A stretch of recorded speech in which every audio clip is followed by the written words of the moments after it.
बिस्मिल्लाहिर्रहमानिर्रहीम। लाखों करोड़ों दरूद नबी अकरम सल्लल्लाहु अलैहि वसल्लम पर और उनकी आल पर।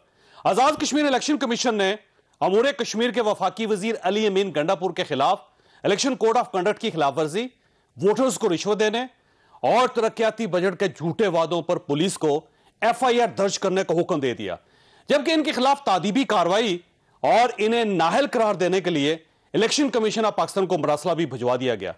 अली अमीन गंडापुर ने क्या कहा था और क्या क्या किया था, सबसे पहले आप ये मुलायजा कीजिए।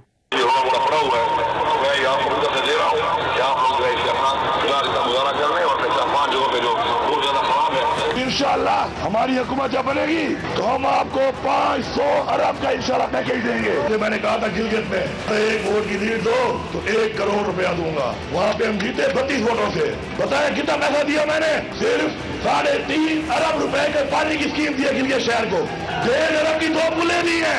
32 करोड़ के बजाय 5.5 अरब का काम शुरू और इंशाअल्लाह मजीद भी अरबों देंगे। ये भुट्टो जिसका ये नारा मारते हैं कि जिंदा है भुट्टो जिंदा है, ये वही भुट्टो है। तो अपनी वज़ीर आज़म की कुर्सी के लिए उधर तुम इधर हम, मुल्क को तोड़ दिया इस गद्दार ने। नवाज शरीफ एक लोहार की दुकान से शुरू हुआ और पाकिस्तान की तमाम सरहदों में कब्जा कर लिया। आज उसकी बेटी आई कहती है मैं कश्मीरी हूँ, जिले बल्तिस्तान जाती है कहते हैं मैं वहाँ की बेटी हूँ। तू नवाज शरीफ डाकू की बेटी है, मुझे कहते हैं उसको डाकू रानी ना बोलो। रानी कहाँ से बन गई? रानी तो ये थी नहीं, रानी तो हमारे वोटों से बन गई कि नवाज शरीफ जब बादशाह बन गया पैसा कमा कर, तो डाकू नानी है ये। हमें पता है इस बात का कि वो मोदी जो हमारी बहनों बेटियों की इसमत दरी कर रहा है, तुम्हारे बाप ने तुम्हारी बेटी की शादी पे उसको यहाँ पे दावत दी, तुम उनसे रिश्ते जोड़ रहे हो, फिर कहते हो कश्मीर से हमारा रिश्ता बहुत पुराना है। हमें तुम्हारा ये रिश्ता मोदी वाला रिश्ता नहीं चाहिए। हमारे साथ इलेक्शन कमीशन आजाद कश्मीर के मेंबर इस वक्त टेलीफोन लाइन पे फरत अली मीर साहब। मीर साहब, आपका बहुत बहुत शुक्रिया। ये फरमाइएगा कि अली अमीन गंडापुर साहब ने क्या क्या गलती की जिसकी वजह से आपने उनको नोटिस भी जारी कर दिया और उनके खिलाफ FIR का हुक्म भी दे दिया? जी साहब, ये बुनियादी तौर पे चूंकि इलेक्शन हमारे हो रहे हैं, general elections AJ legislative assembly के 25 जुलाई को, उस सिलसिले में फेडरल मिनिस्टर कश्मीर फेयर जो हैं वो तशरीफ लाए हुए हैं आजाद कश्मीर के जो अपने उनके PTI के कैंडिडेट्स उनकी कैंपेन के लिए।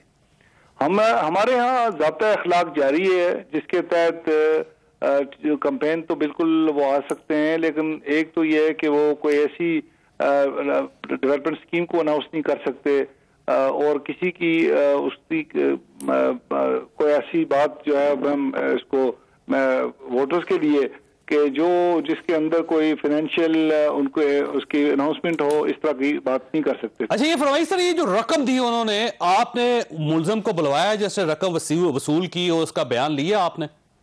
जी जी बिल्कुल, वो ऐसे है कि हमारे रिटर्निंग ऑफिसर जो है दे आर ऑथराइज्ड, उन्होंने मॉनिटरिंग भी करनी है। उन्होंने नोटिस जारी किया बेसिकली जिनकी कैंपेन करने के लिए गए थे, अजहर सादिक साहब की, वो कैंडिडेट हैं PTI के डडियाल से, हल्का 1 है, तो उनको उन्होंने नोटिस जारी किया। तो उन्होंने कहा जी कि नहीं जी मेरा कोई तल्लक नहीं है, मेरी कैंपेन में जरूर आए तशरीफ लाए हैं फेडरल मिनिस्टर, लेकिन ये है कि वो एक प्राइवेट बंदा है जो PTI का वर्कर है, उसको उन्होंने ये पैसे दिए हैं, तो उसकी अपने घर की सड़क के लिए पैसे दिए। अब सवाल यह है कि वो बंदा जिससे पैसे लिए हैं मीर साहब, क्या वो उसका ताल्लुक उस हलके से नहीं है? क्या वो वोटर नहीं है? वो वोटर भी है उसी हलके का और वो उस हलके से ताल्लुक भी रखता है। और उसको जब बुलाया गया तो उसने 3,90,000 आके जमा करा दिया। तो उसने कहा जी कि मुझे मिनिस्टर साहब ने सड़क के लिए दिए थे, तो अगरचे मैं उसका अपनी मेरी सड़क है और वो खुद आके उन्होंने मुझे पैसे दिए हैं, और लेकिन यह है कि वो पैसे जो है वो जमा करा गया है। ओके, तो अब सवाल ये है सर कि ये वाकया है 4 जुलाई का और आज 13 जुलाई है, 9 दिन इस दौरान हुए और वो मसलसल कैंपेन करते रहे। आज भी बल्कि अली अमीन गंडापुर साहब ने तकरीर की जिसमें उन्होंने भुट्टो साहब को गद्दार करार दे दिया और मियां नवाज शरीफ साहब और बाकी सब के बारे में जो उन्होंने जिन ख्यालात का इजहार किया। तो क्या इलेक्शन कमीशन के पास इतना इख्तियार नहीं है कि किसी वजीर को रोक सके या बर वक्त रोक सके या उनको इलाका बदर कर सके? देखें जी, बात यह है कि बिल्कुल इलाका बदर की तो दूसरी बात है, लेकिन यह है कि वो अपनी कैंपेन के लिए आए हुए हैं, वो आ सकते हैं, बाकी लोग भी आए हैं, बाकी पार्टी के जो उनके हैं पॉलिटिकल लीडर्स वो तशरीफ लाए। लेकिन बुनियादी बात यह है कि उनको ज़ाब्ता अखलाक की और लॉ ऑफ द लैंड जो है ना उसका ख्याल करना चाहिए और उसको रिस्पेक्ट करना चाहिए। उन्होंने 2-3 जगह और भी तकरीरें की हैं जिसके अंदर उनकी जो वीडियो क्लिप्स जो है उनकी वेरिफिकेशन हो रही है। अब सोशल मीडिया पे या अदरवाइज आन के हमारा प्रोसेस ये है कि जब तक उसकी वेरिफिकेशन प्रॉपर ना, सर वो तकरीर कर रहे हैं, वो पूरी दुनिया देख रही है, लाइव देख रही है, उनको सोशल मीडिया का इशू नहीं है। वहां पे बड़ी दिलचस्प सूरत हाल है कि वफाकी वजीर पैसे दे रहे हैं, साथ एसपी खड़ा हुआ है, साथ उसका डीसी खड़ा हुआ उस इलाके का, सारे जो वो इंतजामिया के वो लोग जिन्होंने रोकना है वो साथ खड़े हुए मुस्कुरा रहे हैं उसमें। जी डेफिनेटली ये अनफॉर्चुनेट है और बिल्कुल इसी पे इलेक्शन कमीशन ने अब जो रिटर्निंग ऑफिसर है उसने भी ये पैसे जमा करने के बाद हमें रिकमेंडेशन ये की थी जी कि पैसे जमा हो गए हैं जी, तो लिहाजा ये इसको ड्रॉप करते हैं इस मामले को। लेकिन इलेक्शन कमीशन ने इसकी नोटिस लिया है और उनको कहा जी इनके खिलाफ पर्चा भी करें और जो भी दूसरे लोग हैं जो बेनिफिशियरी हैं उनके खिलाफ भी पर्चा किया जाए। अब ये अजहर सादिक साहब है जो उनके उम्मीदवार हैं, क्या इलेक्शन कमीशन ने उनके खिलाफ कोई कार्रवाई की? उनके खिलाफ कार्रवाई करें। वो बेनिफिशियरी जो है वो उन्होंने चूंकि अगरचे उन्होंने अवॉइड किया और उन्होंने कहा जी मेरा इससे कोई तल्लुक नहीं है, लेकिन हमने देखना ही है कि किसकी कैंपेन में आए और उसका उनकी जो कैंपेन का या उनकी जो पैसे देने का अमल जो है उसका बेनिफिशियरी कौन है। ऑब्वियसली वही बेनिफिशियरी है, कैंडिडेट ही बेनिफिशियरी है, उनके खिलाफ भी कार्रवाई हो रही है। अच्छा ये फरमाइए सर, ये FIR हो गई है उनके खिलाफ या नहीं हुई अभी तक? जी मैं आखिरी इत्तलात के मुताबिक FIR के लिए जो रिटर्निंग ऑफिसर है उसने पुलिस को डायरेक्शन कर दी है, तो वो होपफुली होगी। लेकिन इन द मीन टाइम एक और भी ऐड में करना चाहता हूँ, वो ये है कि चूंकि अली अमीन गंडापुर साहब या दूसरे जो लोग हैं वो अगर आएंगे तो they are member of the parliament of Pakistan as well, और उनके लिए वहां भी कोई ज़ाब्ता अखलाक उनका भी है, वहां के भी लॉज हैं, इलेक्शन लॉज। आपने मरासला लिखा है sir election commission of Pakistan को कि ये कोड ऑफ कंडक्ट की खिलाफ वर्जी कर रहे हैं, लिहाजा इनको नाअहल किया जाए? एग्जैक्टली हमने इलेक्शन कमीशन ऑफ पाकिस्तान को भी लिख के भेजा है और उनकी वीडियो क्लिप भी हमने भेजी है और उनकी जो बाकी जो मटेरियल है वो भी हमने भेज दिया है, सो दैट कि वो वहां पे कॉन्स्टिट्यूशनल जो उनकी प्रोविंस हैं और जो इलेक्शन का एक्ट है 2017 उसकी रोशनी में वो भी उनके खिलाफ कार्रवाई करेंगे, क्योंकि वहाँ जो इस तरह की ब्राइब करना या दूसरा करना वो उन कवानीन के तहत भी एक जुर्म बनता है। अच्छा फरमाइए, अली अमीन गंडापुर साहब नाअहल हो सकते हैं इस इशू की बुनियाद पे, या फिर आप आजाद कश्मीर में दाखिले पर पाबंदी लगा सकते हैं उनके? देखें जहां तक उनको डिस्क्वालीफाई करने का वो डोमेन है और वो लॉ भी जो उनके ऊपर अप्लाई करता है वो वहीं का लॉ अप्लाई करता है, और वो हमने इसीलिए इलेक्शन कमीशन को हमने तहरीक कर दी है। Hopefully according to the law उनके खिलाफ प्रोसीड डेफिनेटली होगी और वो उम्मीद करते हैं कि इलेक्शन कमीशन इसका बड़ा और वो नाअहल हो सकते हैं इस पे। देखें जी ऑब्वियसली तो इस तरह की कार्रवाई आप खुद जानते हैं कि क्या कोई भी आम आदमी भी इस तरह की नहीं कर सकता, तो अगर तो कोई मेंबर असेंबली या मेंबर पार्लियामेंट करेगा तो उसने तो फिर बाकी प्रोविंस तो मौजूद है। नहीं, नाअहली की सजा है कानून में। जी डेफिनेटली बिल्कुल। अच्छा आखिरी सवाल आपसे ये फरमाइए सर, प्राइम मिनिस्टर साहब भी वहां तशरीफ ला रहे हैं और आपने तो खत भी लिखा है कि सर इन वुज़रा को रोकें, तो वुज़रा को रोकने के बजाय प्राइम मिनिस्टर साहब खुद तशरीफ ला रहे हैं, तो उनका क्या स्टेटस है? हमने प्राइम मिनिस्टर पाकिस्तान से ये गुजारिश की है, लेटर लिखा है और उनसे हमने ये बताया था कि जी जितने भी ऑफिस पब्लिक होल्डर के जो होल्ड कर रहे हैं, होल्डर ऑफ पब्लिक ऑफिस जो हैं फेडरल गवर्नमेंट में या प्रोविंशियल गवर्नमेंट्स के अंदर, उनको आजाद कश्मीर के अंदर आने में एक तो उनको डायरेक्शन जारी हो कि वो किसी तरह भी आजाद कश्मीर के लॉज की और कोड ऑफ कंडक्ट की खिलाफवर्जी न फरमाएं। अगर वो करेंगे तो एक तो उनके खिलाफ भी कार्रवाई होगी और उसके अलावा जिनके लिए कैंपेन करने के लिए आएंगे। सर अगर प्राइम मिनिस्टर ऑफ पाकिस्तान आते हैं तो उनके खिलाफ भी कार्रवाई होगी? जी सर, अगर प्राइम मिनिस्टर ऑफ पाकिस्तान आते हैं कैंपेन के लिए तो उनके खिलाफ भी कार्रवाई होगी? प्राइम मिनिस्टर पाकिस्तान तो जो तशरीफ ला रहे हैं वो बिल्कुल जरूर आ सकते हैं। अपना वो चेयरमैन तारीख इंसाफ हैं, वो यहाँ पे उनकी उस कैंपेन को ज्वाइन कर सकते हैं, बट दो चीजें, कोड ऑफ कंडक्ट को फॉलो करेंगे। जो कोड ऑफ कंडक्ट यहाँ के प्राइम मिनिस्टर के लिए या बाकी मिनिस्टर्स के लिए है वो ही अप्लाई करता है उसके ऊपर भी। और मीर साहब आपका बहुत बहुत शुक्रिया। ख्वासा यहाँ पे छोटी सी ब्रेक लेंगे और फिर पैनल के साथ दोबारा हाजिर होंगे।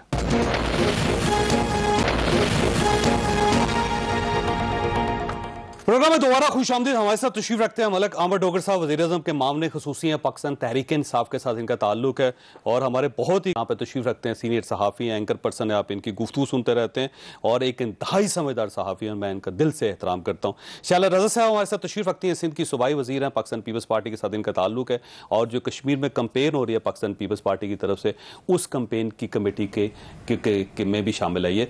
अगर आप इजाज़त हैं डोगर साहब, मनीफ साहब से, मनीफ साहब आपने आज शो भी किया जो आज सारा दिन ये चलता रहा, अली अमीन गंडापुर साहब के, भुट्टो साहब शहीद हो गए, फोत हो गए, फांसी चढ़ गए, चले गए दुनिया से, और अच्छे थे या बुरे थे या वो तारीख का हिस्सा है, अचानक उनको इस तरह गद्दार करार दे देना कश्मीर के अंदर खड़ा होके। फिर जो मरियम साहबा के बारे में जो उनके ख्यालात थे वो आप देख लें, बाकी जो 5 लाख रुपया स्टेज पे बुला के इस तरह पैसे देना, फिर उसके बाद ऐसे लगता है नोटों की बोरियां लेकर आई कि मैं 2-2 करोड़ रुपए दे दूंगा, मैं 2.5 अरब दे दूंगा, मैं 5 अरब दे दूंगा, 500 अरब दे दूंगा। इस अल्टीमेटली इसका नतीजा क्या निकला? बिस्मिल्लाहिर्रहमानिर्रहीम, बहुत शुक्रिया सर। देखिए, गुजारिश है सर कि एक तो जो अली अमीन गंडापुर साहब ने वहाँ अल्फाज इस्तेमाल किए, जो उनकी लैंग्वेज थी, चाहे वो मरियम बीबी के बारे में हो, बिलावल साहब के बारे में हो, या कोई शख्स अगर भुट्टो साहब इस दुनिया में नहीं रहे उनके बारे में, एक तो मैं बहसीत एक पाकिस्तानी के मैं उसकी बड़ी मजम्मत करता हूँ जी। कम से कम जो इस सियासत के अंदर लोग होते हैं और इतने जिम्मेदार ओहदों पे होते हैं, वो कहते हैं जी लीड बाय एग्जाम्पल, तो ज़रा थोड़ा सा अपने अल्फाज के हवाले से बड़ा उन्हें केयरफुल होना चाहिए। अगर आप ये स्टैंडर्ड सेट कर देंगे, फिर आप किसी पर ये इल्ज़ाम नहीं लगा सकते कि वो हमसे बदतमीजी कर रहा है, रिएक्शन में कर रहा है, फिर ये किसी और स्टेज पर बात चली जाएगी। वैसे मरियम साहबा की भी बातें बहुत अच्छी नहीं थी, जैसे कि कश्मीर के अंदर खड़े होकर कह देना इमरान खान बुज़दिल है, और ये वो भी निहायत काबिल मज़म्मत है जी। मैंने तो इसको ऊपर बाकायदा तौर पर मैंने भी कहा बहसीत एक पाकिस्तानी के कि आप आज़ाद कश्मीर में खड़े हैं, एक सेंसिटिव जगह है, वहाँ अपने वज़ीर-ए-आज़म को खड़े होकर ये मत कहिए कि वो बुज़दिल है और ये सरेंडर कर दिया। हाँ, ये बिल्कुल। और देखिए ये जब आप ये कहते हैं ना जी कश्मीर बेच दिया, कश्मीर फरोशी कर दी और ये सुबह बना देंगे, और तो यकीन मानिए कि ये किसी का पर्पस सर्व नहीं कर रहा होता, क्योंकि मेरे नजदीक चाहे कोई भी है पाकिस्तान में सियासी क़यादत कोई भी है जी, बशमूल सबके, वो सब मुहब्बे वतन है। कोई ये नहीं चाहेगा कि कश्मीर के साथ कुछ बुरा हो। अब वहां पर जो कुछ हुआ ठीक है, उसके अपना एक अपना बैकग्राउंड है। लेकिन जो अली अमीन गंडापुर साहब की आपने ये बात की, जो पहले उन्होंने कहा जी 1 वोट की बर्तरी पे 1 करोड़ रुपया, अब वो 5 लाख रुपया जिसका आप जिक्र कर रहे हैं। देखिए, ये वो जमात है जिसके बारे में कहा जाता है एक ही बात जो इमरान खान साहब पहले कहते रहे और अब भी कहते हैं, rule of law, rule of law. हाँ जी, मैं बहसीत एक कानून के तालिब इल्म के मैं तो अर्ज करता हूँ कि ये अगर आपका प्रैक्टिस है, जो आप प्रीच कर रहे हैं वो और है, और अगर आपकी प्रैक्टिस ये है, और फिर देखिए जॉय साहब, जब आप कुछ हो रहा हो ना और आप उसके बारे में कुछ ना करें, it means you are allowing it to happen, आप उसे कंडोन कर रहे हैं। तो जब आप इलेक्शन कमीशन ने, आजाद कश्मीर इलेक्शन कमीशन ने प्राइम मिनिस्टर को खत लिखा हुआ, बिल्कुल लिखा हुआ है, वापस प्राइम मिनिस्टर साहब ने नोटिस नहीं लिया। लेकिन अगर आप ये अलाउ कर रहे हैं तो बाकी जमातों को तो छोड़ देना, पीपल्स पार्टी हो या नून लीग हो जी, वो इलेक्शंस में जो मर्जी करें, लेकिन अगर आप खुद को उनसे बेहतर गर्दानते हैं, फिर आपको इस प्रैक्टिस से खुद को रोकना चाहिए और अपने जो वज़रा हैं उनको भी रोकना चाहिए। लेकिन जब वो नहीं रोक रहे, इट मींस आप कंट्रीब्यूट कर रहे हैं उस चीज के अंदर, आप खुद कह रहे हैं कि हाँ भाई दो इलेक्शन कमीशन ने खत FIR के लिए एक ऑर्डर जारी कर दिया है, और कश्मीर अमूर के वफाकी वजीर की अगर FIR आजाद कश्मीर के अंदर खड़े खड़े हो जाएगी, और यहाँ उन्होंने इलेक्शन कमीशन ऑफ पाकिस्तान को लिख दिया है कि आप इनको नाहल करार दे दें क्योंकि इन्होंने कोड ऑफ कंडक्ट का ख्याल नहीं रखा, और सीधी सीधी उन्होंने कहा ब्राइबरी है और रिश्वत है, और उस शख्स ने मान लिया, लिख के दे दी स्टेटमेंट उस बंदे ने कि मुझे इन्होंने पैसे दिए 3,90,000 रुपए, और वो वोटर भी है वहाँ का, और ना सिर्फ वोटर है बल्कि वो PTI का सपोर्टर भी है, और उसके पास वोट बैंक भी वहाँ पे है। तो अब इसके बाद अगर फर्ज करें FIR हो जाती है या प्रोसीडिंग शुरू हो जाती तो कहां होगा पाकिस्तान? देखिए जॉय साहब, अगर मुझे नहीं पता कि इसका लॉजिकल एंड क्या होता है, वो FIR का फेट क्या होगा, या क्या वाकई अली अमीन गंडापुर साहब को इसका कोई नुकसान होगा, लेकिन जो वो कर रहे हैं, आज भी मैंने देखा फवाद चौधरी साहब को, वो कह रहे थे जी ऑपोजिशन तो हमारे 2 वज़रा से परेशान होगी, अभी तो वज़ीर-ए-आज़म 17 को जाना है। ठीक है जी, प्राइम मिनिस्टर साहब जरूर जाएं, उनको कोई नहीं रोक रहा है इलेक्शन कैंपेन करने से, लेकिन मैं बात सिर्फ इतनी करूंगा जी, जब आप लोगों के अंदर जो माजरत के साथ डोगर साहब हमारे भाई हैं, जब आप जो चूरन बेचते हैं ना, वो क्या है कि जी अबव बोर्ड है, हमारी जी बड़ा रूल ऑफ लॉ है, ये है, जब आप ये कह रहे हैं तो फिर आपको एग्जिबिट करना चाहिए, बताना चाहिए कि भाई हम प्रैक्टिस भी ये करते हैं, नजर आना चाहिए, फिर आपको ये नहीं करना चाहिए। डॉक्टर साहब, ये मैं एक तो एक इंतहाई शरीफ आदमी है, आप गलत सवाल आपसे कर रहे हैं, लेकिन मसला ये है कि आपकी पार्टी है, अब ज़ाहिर उस पार्टी का किसी न किसी ने जवाब देना है। अली अमीन गंडापुर साहब से बड़ी रिक्वेस्ट की है, लेकिन वो जवाब देने के लिए तैयार नहीं है, और ना फवाद चौधरी जवाब देने के लिए तैयार है। सर, इशू ये है कि जब वजीर ही कानून की पाबंदी नहीं करेंगे तो सर आम आम आदमी से क्या तवक्को करेंगे कि वो कानून की पाबंदी करेगा? कोड ऑफ कंडक्ट सीधा सीधा उड़ा दिया उन्होंने। बिस्मिल्लाहिर्रहमानिर्रहीम। बहुत शुक्रिया जावेद साहब। इसमें तो कोई दो राय नहीं कि इलेक्शन कमीशन का जो ज़ाब्ता इखलाक है उसकी पाबंदी करनी चाहिए, वज़ीर पर भी, उम्मीदवारों पर भी और उनके सपोर्टरान पर भी। इसमें तो कोई दो राय नहीं। और इलेक्शन ही को लेकर तो इमरान खान साहब चले थे और फिर धरना हुआ, और आज भी हम इलेक्टोरल रिफॉर्म्स की बात करते हैं, चाहते हैं कि इतनी शफाफियत आ जाए कि प्री पोर इलेक्शन और उसके बाद के इलेक्शन कभी इस पर कोई तो कोड ऑफ कंडक्ट ना उठे, इसको तो तब्दील करने की जरूरत ही नहीं है। जी, इसमें तो कोई शक नहीं। ठीक है, दूसरी बात है कि आप ये देखेंगे जो आज़ाद कश्मीर में माहौल बना, कैसे माहौल बनाया किसने? अगर मरीम नवाज साहब का पहला जलसा, उनकी वो लैंग्वेज, दूसरा जलसा, तीसरा जलसा, आज का जलसा अगर आप सुन लें, जो ज़ुबान वो बोल रही है, जो उनकी फ्रस्ट्रेशन है, वो पता नहीं या शहबाज शरीफ साहब के बाहर आने से और उनकी स्पेस, शायद वो समझती हैं कि मेरे चचा ने मेरी स्पेस ले लिया, या क्या चीज़ है जिसका वो इजहार कर रही हैं।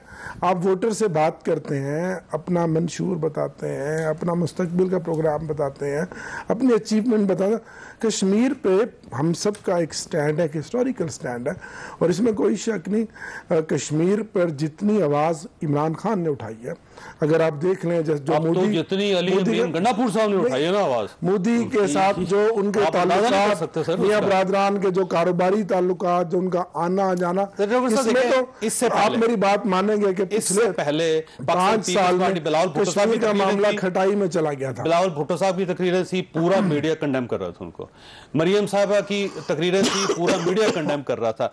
आज आपने मौका ये दे दिया कि ना मरियम को डिस्कस करें, ना बिलावल को डिस्कस करें, सिर्फ अली अमीन गंडापुर को डिस्कस करें आप। तो सर आप खुद लोगों को दावत दे रहे हैं कि आप हमें कंपेयर करें और हम उनसे बढ़ करें। नहीं, बिल्कुल मुनासिब नहीं है, लेकिन ये इलेक्शन का माहौल है, कल आप देखेंगे कोई नई बात आ जाएगी। लेकिन ओवरऑल मैं समझता हूँ कि हमें एक साफ शफाफ अंदाज से, मैं आपको मिसाल दूँ, कल प्राइम मिनिस्टर ने पंजाब के कैंडिडेट्स के साथ एक मीटिंग की।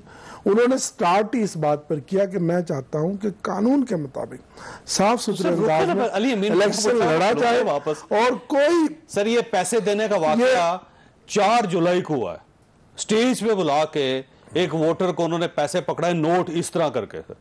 आज आपने वैसे कभी जिंदगी में देखा है कि कोई एक उम्मीदवार साथ खड़ा हो, साथ पुलिस वाले खड़े हो, साथ डीसी साहब खड़े हो, एक मिनिस्टर अमूर कश्मीर का वफाकी वजीर अपनी जेब से नोटों की गड्डी निकाल के 5 लाख रुपए एक दे रहा हो कि ला जाके सड़क बना रहे?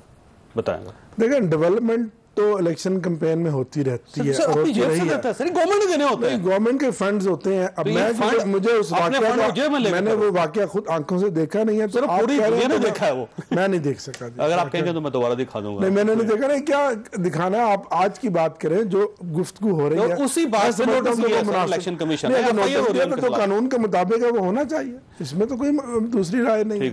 चले साहब, ये फरमाइएगा कि आपने तकरीर सुनी होगी, लेकिन एक बात डोगर साहब की ये बात ठीक है कि सबसे पहले बिलावल साहब ने कैंपेन शुरू की थी। बिलावल साहब ने जिन ख्यालात का इजहार किया, उसको देखते हुए मरियम साहबा चली गई वहां पे, और उन्होंने जिन ख्यालात का इजहार किया, उसको देखते देखते पीटीआई वहां पे पहुंच गई। तो कश्मीर को तो आपने एक इंटरनल इशू बना लिया है कि हम सब एक दूसरे के साथ लड़ रहे हैं उसकी सरजमीन पे खड़े होकर। अब बात यह है कि क्या एक गलत बात का जवाब गलत देके उसका जवाब दुरुस्त हो सकता है? और रही बात गंडापुर की, तो पूरे गिलगित बल्तिस्तान में इनको गंदापुर कहा जा रहा था, क्योंकि ये जो पैसे चलने की वीडियो आई है, ये एक वीडियो आई है, ये कितना चल रहा है? कोई डेवलपमेंट का बजट किसी के हाथ में दिया जाता है? और गिलगित बल्तिस्तान में भी आटो के थैले जिस पे लाल और हरे रंग के हाथ बने हुए थे वो बटे, और आखिरी 5 दिन तबाही के दिन थे किसी भी पॉलिटिकल पार्टी जो थी वहां पे उनके खिलाफ। फिर वहां पे इन्होंने एक लेटर इशू किया कि तहरीक इस्लामी जो है उसके बंदे को इन्होंने मेहदी शाह के हल्के में बिठाया और उसको अपना मुशीर का वहां पे लेटर दे दिया, मतलब इलेक्शन से 4 दिन पहले लेटर इशू कर दिया। लेकिन कोई बात नहीं उठी कि मिनिस्टर क्यों जा रहा है वहां पर ड्यूरिंग द इलेक्शन, मिनिस्टर को नहीं जाना चाहिए। अब ये पैसे की एक वीडियो चली है, लेकिन ये बात चल पड़ी थी कि पैसे चल रहे हैं। अब आप जो हैं वो गद्दार कह रहे हैं जुल्फ़िकार अली भुट्टो को, आप जो हैं वो कुछ भी कह रहे हैं। मेरा कहने का मतलब ये है तारीख तो पढ़ लें, तारीख नहीं तो तमीज़ सीख लें। तमीज़ नहीं है कि हमारी मुखालफत है मरियम साहिबा से, उनकी पार्टी से हमारा नज़रियाती इख्तलाफ है, लेकिन वाकई वो बेटी है पाकिस्तान की, हर औरत पाकिस्तान की बेटी है, हर शख्स पाकिस्तान का बेटा है, और वो बेटी है आसिफ अली जरदारी साहब की। नजरिया एक तरफ है, लेकिन यही हमारी रवादारी है, यही हमारी मजहबी तालीम है, यही हम सबकी तरबियत है, और ये कभी खत्म नहीं होगी। अगर ये खत्म हो गई तो हम तबाह हो जाएंगे। अगर नुक्ता है जो आपके सामने रखना चाह रहा हूं, एक मिनट, गंडापुर साहब को हमेशा बिलावल साहब गंडापुर कहते हैं, और हर तकरीर में कहते हैं कि गंदा वजीर आ गया। जब आप ये कहेंगे तो फिर आप ये तवक्को रखें कि दूसरी तरफ से जवाब आएगा। जब उन्होंने ये हरकतें शुरू की, उसके बाद ये कहना शुरू हुआ है ख्वाजा आसिफ साहब ने एक गलत इन्होंने आज कहा है, और शेरी मजारी को बिलावल साहब आज से एक हफ्ता पहले कह रहे थे। इसलिए कह रहे थे कि जो कुछ गिलगित बल्तिस्तान में जबान बोली गई थी और जो कुछ यहाँ जबान बोली जा रही है, उसके बाद ये वहां पे गिलगित बल्तिस्तान में इनका नाम अवाम ने रखा था, और जो यहाँ पे ये जवाब दे रहे हैं मुस्तकिल क्या कहना चाहिए फवाद चौधरी और ये सब, तो ये कहना पड़ा।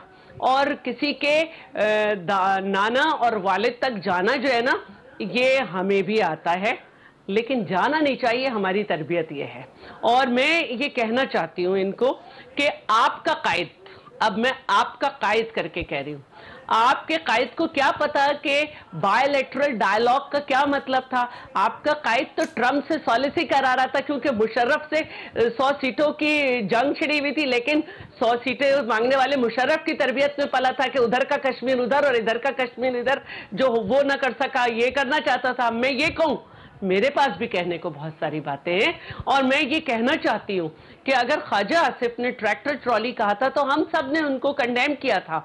अपने यहाँ की बेटी को आप उससे 100 इख्तलाफ कर लें, मुझे 2 लाख इख्तलाफ है PMLN से, लेकिन मैं ये नहीं कह सकती डाकू रानी और ये अपने मुखालिफ को भी, जो हमने देखा है चाचा साईं और बाबा साईं और अदा करके हम मुखातिब करते हैं, और यही हमारा कल्चर है, और यही हमने शहीद जुल्फ़िकार अली भुट्टो से जो है ब्रेक लेनी है। लेकिन ये वाली बात अभी तक डिस्कस हुआ है और तीनों मेहमान इस बात पे इत्तफाक कर रहे हैं कि इखलाकियात बहरहाल कंप्रोमाइज नहीं होनी चाहिए, और अगर इखलाकियात का ही जनाजा निकल जाए किसी जगह पे तो फिर आपका एहतराम कौन करेगा। एक छोड़ लेंगे, ब्रेक के बाद दोबारा जरूरत है।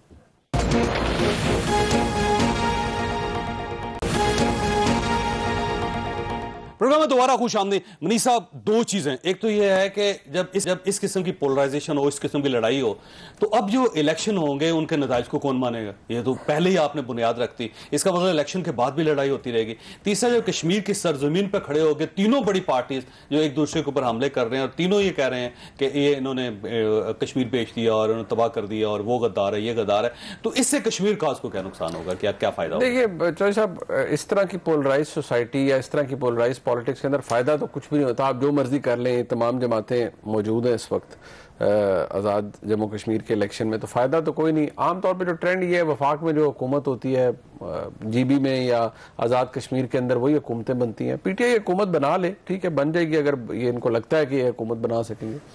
अब 45 सीटें, ठीक है, उनमें से कुछ मुस्लिम कॉन्फ्रेंस को वो मिल के बना लेंगे, ठीक है, कोलेशन जोड़ तोड़ में। वो आपको पता है सर, वो फाइनेंशियल इंटरेस्ट भी होते हैं, लोग हर चीज देख रहे होते हैं। लेकिन आप ये ज़हन में रखिए कि ये जो सिलसिला शुरू हो गया ना, अभी ब्रेक में भी आपसे मैं यही अर्ज कर रहा था कि ये जितनी पोलराइजेशन शुरू हो गई है ना जी, अल्लाह ताला माफ करे, ये किसी की जान पे पड़ेगी। बहुत और ये कोई जाला उठ सकता है, कुछ भी देखिए बिलावल साहब के बारे में जो कोई बिलावल साहब के बारे में बात कर रहे हैं, कल यही बातें PTI की लीडरशिप के बारे में होगी। लेकिन माएँ बहनें सब की सांझियां हर के घर में हैं, तो जरा ये एहतियात करनी चाहिए। ये खुदा ना खास्ता या किसी को फिजिकली हार्म देखिए ना सर, वो जो बात उन्होंने गंडापुर साहब ने की उनके बिलावल साहब के बारे में कि ये गुनाहों की सजा है, और उसके पहले जो लफ्ज लगे थे, आप देखिए, आप पूरी जिंदगी आपकी जर्नलिज्म में गुजरी है, आपने कभी ये सुने किसी शख्स के मुंह से? देखिए ये जो लेवल है ना चौधरी साहब, मैं अर्ज करता हूँ सर कि ये जो लेवल है ना जी, ये सियासत का, एक तो मुझे इस बात पे सख्त एतराज है कि जो लोग किसी मर्द के नाम के साथ उसको उसकी औरत का नाम लगा के और उसको फिर काबिल तस्दीक बनाते हैं। औरत के नाम के साथ मर्द का, ये आप क्यों करते हैं? आप एक तो एक औरत जात की तस्दीक कर रहे हैं, एक आप उस शख्स की तस्दीक कर रहे हैं। अब बिलावल साहब के बारे में बातें की गई, मैं समझता हूँ ये गलत है। बिलावल साहब ने भी नाजायज बातें पार्लियामान के अंदर, उन्होंने वज़ीर आज़म के बारे में एक दफा बात की, एक दफा उन्होंने बाहर शायद किसी तकरीब में गलत बात की, नहीं करनी चाहिए, उन्हें भी नहीं करनी चाहिए। जब वो करते हैं तो यहाँ पे मीडिया पे बात होती है, वो नहीं करनी चाहिए। और वज़ीर आज़म को भी जिस मनसब पे वो हैं उन्हें बाकायदा तौर पर अगर अलाउ मी टू से, उन्हें बाकायदा तौर पर स्नब करना चाहिए और शट अप कॉल देनी चाहिए। डॉक्टर साहब, आपकी पार्टी के अंदर कोई ऐसा सिस्टम नहीं है कि जो इस किस्म की बात करे उसको रोका जाए, रोकने के बाद उसके खिलाफ तादीबी कार्रवाई की जाए? एक तो आप नोट तकसीम कर रहे हैं, साथ आप इस किस्म के अल्फाज भी बोल रहे हैं। नहीं, प्राइम मिनिस्टर साहब ने तो कभी भी ये नहीं कहा कि इस तरह होना चाहिए। जो आपने बात की ना, ये जो माहौल रोका भी तो नहीं ना सर, नहीं रोका है, बिल्कुल रोका। जो माहौल बना ना, वो माहौल इसलिए बना कि अपोजिशन की दोनों जमातों को ये पता चल गया कि हमें कश्मीर में शिकस्त फाश हो रही है। आप हमारे जलसे देख लें, आप तो जीत रहे हैं, लोगों का ट्रेंड देख लें, लोगों का जुड़ना देख लें, क्योंकि वो समझते हैं कि इमरान खान आप जीत रहे हैं, वो लीडर है। इंशाल्लाह जीतते हुए इस किस्म की बातें करने की क्या जरूरत है? वो तो सिर्फ उन्होंने जवाब दिया ना, नजर आ रहा है कि, और ठीक है, गाली का जवाब गाली से नहीं होना चाहिए, ये बात भी ठीक है, लेकिन लोगों को ये नजर आ गया कि इमरान खान ही वो लीडर है जो कश्मीर का मुकदमा हमारा सबसे बेहतर लड़ सकता है। ना उसके हिंदुस्तान के साथ कोई कारोबारी ताल्लुकात हैं, ना वो ऐसा लीडर है कि किसी हिंदुस्तान के सरबराह के आने पर कश्मीर का बोर्ड इस्लामाबाद से उतार दिया जाएगा, ना उसके किरदार में कोई ऐसा झोल है कि वो खुदा न खासा बिक जाए।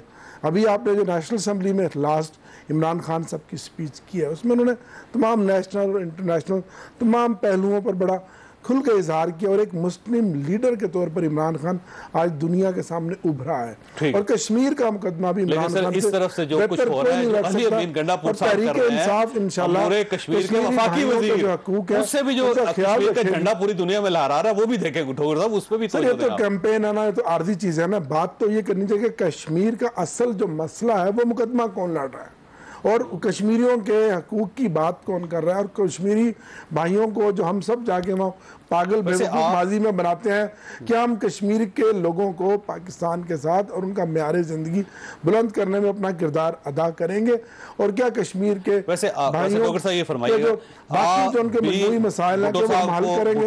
गद्दार समझते हैं आप?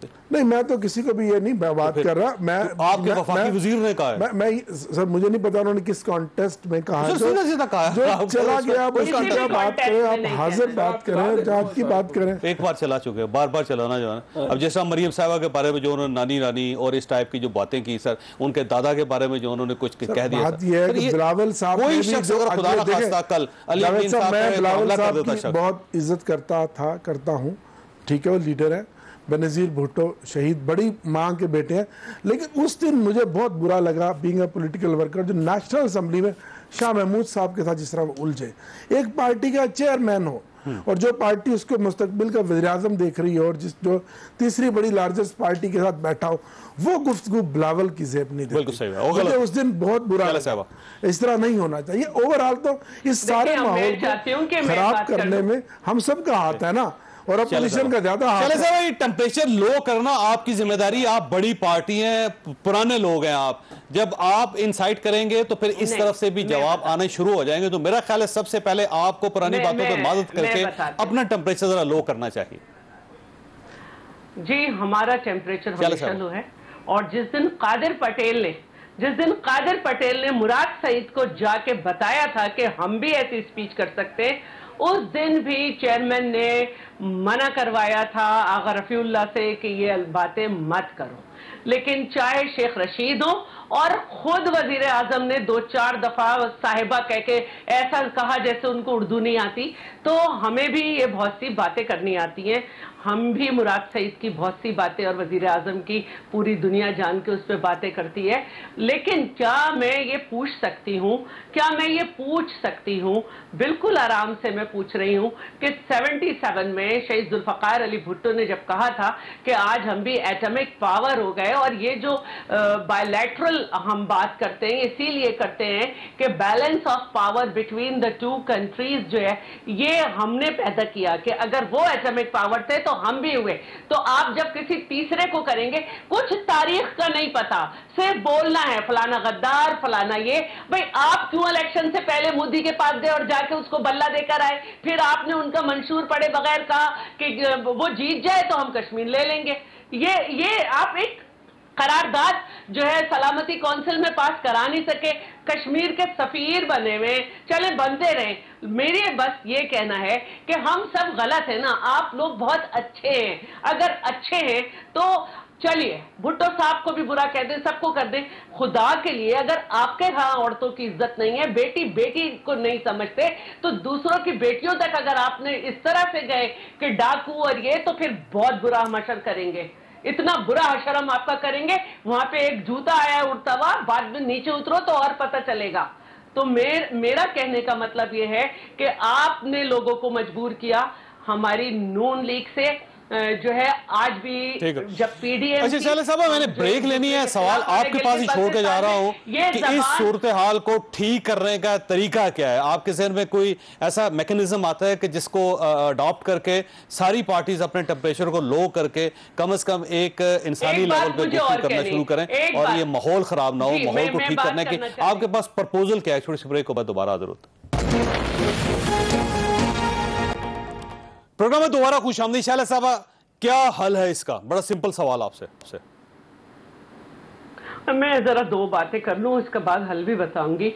मैं ये कहना चाह रही थी कि जिस जुल्फकार अली भुट्टो ने लॉन में टहलते टहलते इंदिरा से 96,000 कैदी छुड़ा लिए और 5,500 का रकबा छुड़ा लिया, ये आधा घंटे की खामोशी करने वाले वजीर आजम से उसको मिला रहे, उसको गद्दार कह रहे, कुछ पता भी है दुनिया का।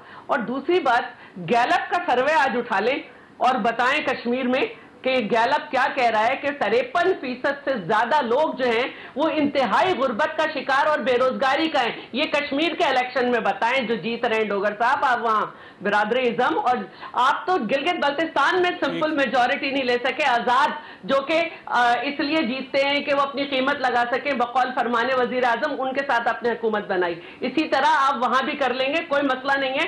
देंगे क्या? अब तक क्या दिया है आपने इस पाकिस्तानी कौम को? क्या दिया है आपने सिवाय आपने तो उनकी खुददारी तबाह कर दी। जिस आईएमएफ से के पास जाने से आपको खुदकुशी करना चाहते थे, अवाम को खुदकुशी करा दी। और अब डोगर साहब को बोलने दें, डोगर साहब को बोलने बड़ी अच्छी बात की है शैला रजा साहिबा ने, जो गुर्बत के सर्वे की गहलप की बात की है। तो मैं इनसे पूछना चाह रहा हूँ, 5,675 अरब रुपया 2008 से इस 30 जून 2020 तक सिंध को गया है, और वो कहाँ लगा है? लाड़काना के हालात आप देख लें, सिंध के वोटर ने जवाब दे दिया है, सिंध के वोटर ने जवाब दे दिया है, पार्कर के हालात देख लें, जितनी गुर्बत सिंध के वोटर एबटाबाद के हॉस्पिटल को दिया था, स्कूलों को देख लें, अस्पतालों को देख लें, करप्शन की वहाँ एक पूरी गंगा बह रही है और समंदर भी और कराची भी, कौन नहीं जानता कि पूरी की पूरी हुकूमत सिवाय हमारे वोटर ने हमें जवाब दे दिया। कोई दूसरी बात नहीं, कोई दूसरी राय नहीं।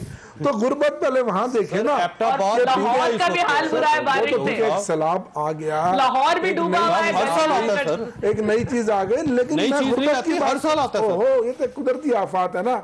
मैं आपको नहीं पता कि 8 साल केपी में गवर्नमेंट आपकी हजूर, वो तो क्या नहीं, मैं जो करप्शन की बात कर रहा हूँ, तो क्या आप बेल आउट कर देंगे कि सिंध के अंदर? नहीं बेल आउट करेंगे आप, कितनी बड़ी करप्शन की चैंपियन है, और जो कुछ हो रहा है, हमें जवाब यानी कि बेनजीर भुट्टो की जो कब्र है और उनकी जो रूह है वो भी कांप रही होगी कि वो लोग जो उनके हमारे वोटर जाने, आपके यहाँ तो एक कार्डिक सर्जन है, हिस्से हैं, और अरबों और पिंडी शहर में 400 लोग, 400 लोगों को कुत्तों ने काटा है। सारे जुर्म भी माफ कर दिए जाए ना, ये 400 लोगों को कुत्ते ने काटा है पिंडी में। इसका कोई जवाब नहीं होगा मुंह से कहते हुए, गुर्बत की बात आपके मुंह से कहते हुए भाई सिंध तो नहीं लड़ा जा रहा ना, कश्मीर में इलेक्शन सिंध में नहीं लड़ा जा रहा, कश्मीर में इलेक्शन आप सब गैलप के सर्वे के साथ। क्या नतीजा निकलेगा सर इसका? गैलप के सर्वे के साथ। जी रुकिएगा शाला साहब जी।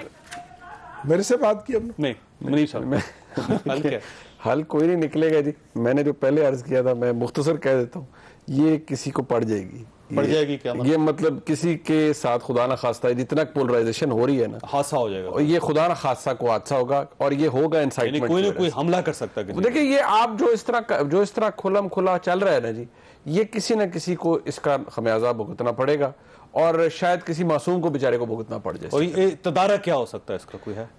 जब तक जी लीडरशिप खुद मुंह बंद नहीं करवाएगी सबके, अगर प्राइम मिनिस्टर साहब आज अली अमीन गंडापुर साहब को, जैसे मैंने पहले अर्ज किया, वापस करें ना जी। एक तो कानून की वायलेशन उन्होंने की है, प्राइम मिनिस्टर साहब ने अगर वो बुलवा जाए तो मुझे कहिएगा, उनको रोक जाए तो आप मुझे कहिएगा, कुछ भी नहीं होगा। अली अमीन गंडापुर साहब को शाबाश मिलेगी, थपकी मिलेगी और बड़ा बेहतरीन काम जारी रहेगा।